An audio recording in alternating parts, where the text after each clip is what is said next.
Hello and welcome to SaltWire today for Friday, June 23rd. I'm your host, Kate Walker. A deep-sea submersible carrying 5 people on a tourism trip to see the wreckage of the Titanic was found in pieces yesterday in what the U.S. Coast Guard called a catastrophic implosion, ending the 5-day multinational search. We don't yet know how or when it imploded. Today, we remember the crew on board: Pakistani businessman Shahzada Dawood with his son Sulman, OceanGate CEO Stockton Rush in the top right, French explorer Paul-Henri Nargeolet, bottom center, and British billionaire Hamish Harding. Their remains have not yet been recovered. A robotic diving vehicle discovered a debris field from the OceanGate submersible yesterday morning on the ocean floor around 1,600 feet away from the Titanic. Today, we're hearing from one man who was out at sea for 6 weeks last year, working for Horizon Maritime, partnering with all 5 OceanGate's expeditions. He worked alongside 2 of the victims in the fatal excursion. He says the purpose of expeditions are not only about tourism, but it funds a lot of behind-the-scenes research. They were cataloging bacteria, finding out what's actually disintegrating the wreck, doing long-term studies on deep-sea corals, which we don't really know much about, and, finding new species through the use of eDNA. He says being on a ship above a shipwreck brings a flurry of emotions when it comes to being that close to the wreckage of the Titanic.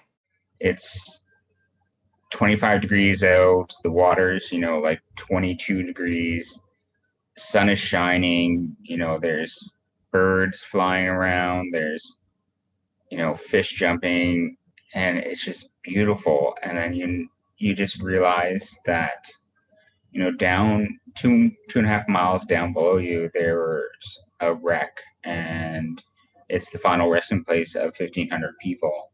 It brings a lot of emotion. It brings guilt that you're enjoying your surroundings at that moment, but it also brings, a sense of honor, because you're there honoring those people at the same time. The Titan submersible had been missing since it lost contact with its surface support ship on Sunday morning, about an hour, 45 minutes into what should have been a 2-hour dive into the world's most famous shipwreck. Nova Scotia RCMP has seized a series of 3D printed guns in a raid as part of Operation Reproduction. Pictou County and Victoria County District RCMP say some of them were found after executing a search warrant at a home in a school zone on Walkerville Road in Priestville. They found 3 people during the search and seized a 3D printer, 23 firearms, an extendable baton, 2 suppressors, a pistol tactical long gun conversion kit, a 3D printed extended magazine, and brass knuckles. One of the firearms seized was a 3D printed handgun that was being actively printed at the time of the search warrant was executed. Charges are expected. Another search warrant was executed by Victoria County RCMP at a home on the Cabot Trail in Middle River. 2 were arrested. RCMP found and seized a 3D printer, resin, 16 firearms, 16 boxes of ammunition, and electronic devices. The woman that was arrested was released without charges, and the man who was arrested was released on conditions. The man will appear in court at a later date. One Halifax app developer has been forced to pull the plug on his creation that's been downloaded more than 6 million times. Christian Seelig, originally from Liverpool, Nova Scotia, is a Dalhousie University computer science grad who did an internship with Apple in California before deciding to go solo and develop apps for a living. At 21, he created Apollo as a way for Apple users to access Reddit, the mega popular American content rating, news gathering, and discussion website. Apollo's a third-party iPhone app for browsing Reddit, the popular social media website. So you download that, and it's an alternative to the official app. Historically, they haven't always had an official app, and there's a lot of people on Reddit, so some people prefer to browse in different ways. And my app is one of the many third-party apps with which you can browse Reddit on. It's been downloaded millions of times since hitting the market in 2017, making it the most popular third-party Reddit app on the planet. But unfortunately, it won't be available much longer after Reddit announced it planned to start charging external applications for accessing content, a service that was originally free. It's just one of those things where the price is kind of the key factor there, and the price they decided on was so prohibitively expensive that the third-party apps, myself included, and the others, it became unfeasible to operate, especially because they only gave you a 30-day period from when they announced the pricing to when you'd start incurring these charges. And Apollo, for instance, with a relatively large amount of users, the bill would be a little over 20 million US dollars a month, or a year rather, which is, yeah, Canadian dollars not necessarily doing the greatest, so it would be even substantially more than that. But that's not the end of the road. He's created another app called Pixel Pals, essentially little Tamagotchi-like pets that are customizable for iPhones. June 30th will be the last day the Apollo app is available. He hopes his story will shed some light on Reddit's unwillingness to work with developers, moderators, and the larger community. One Halifax woman is defying age and gravity. The mom of two is discovering her strength, and it's leading her to an international weightlifting competition in Poland this summer. SaltWire's Jen Taplin has her story.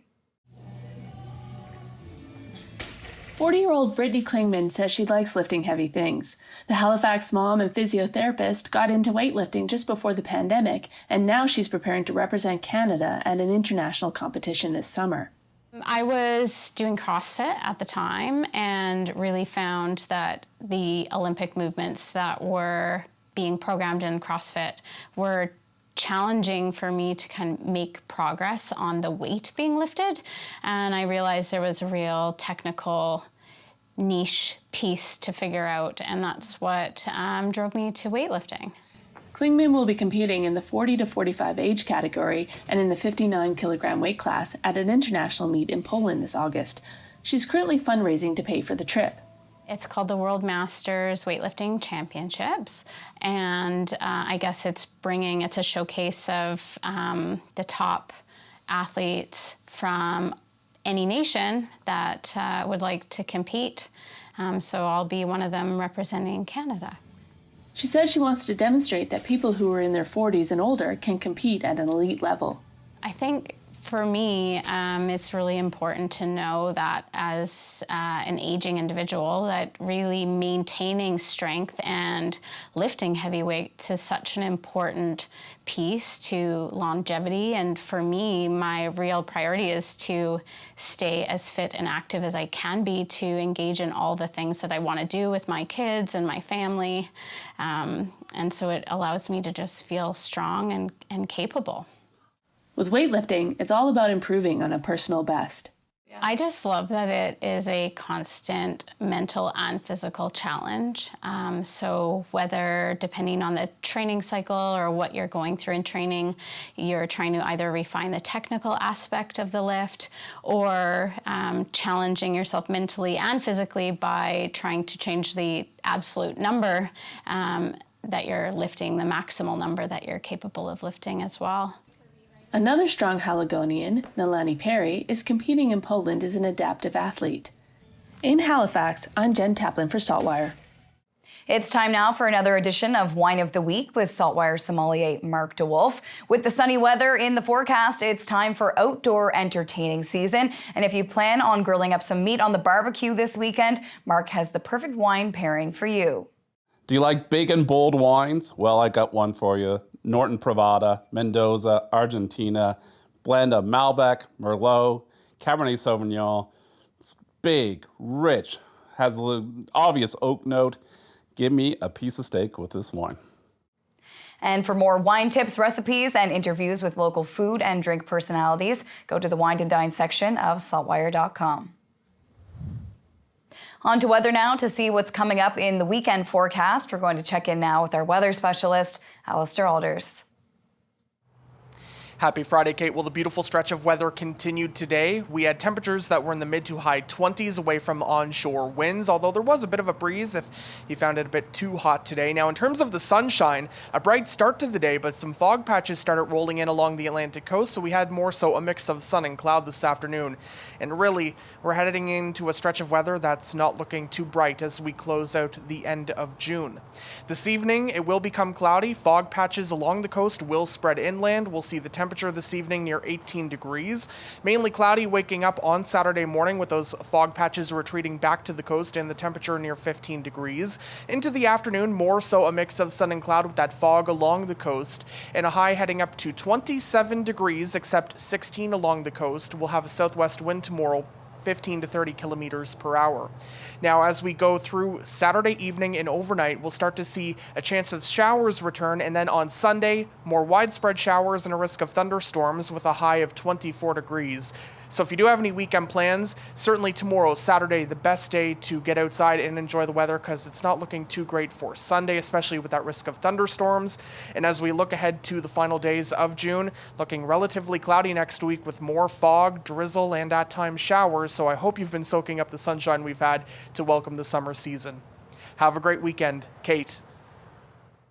Thank you, Allister. That's all for now. For more extended video and full online articles, stay tuned to SaltWire.com. And you can find us on social media. I'm your host, Kate Walker. Thank you for joining us, and we'll see you back here Monday.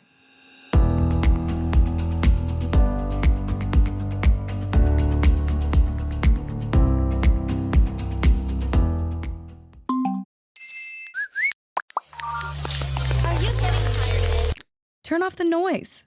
Tune in to what matters. What matters is information you can trust. What matters is the news you can use to make life's big decisions. Informed healthcare choices, casting the smart vote, or opening that business. What matters is understanding the world around you. Let SaltWire connect you to what matters with unlimited access to the information you need for only $20 for the first year. Become a member today.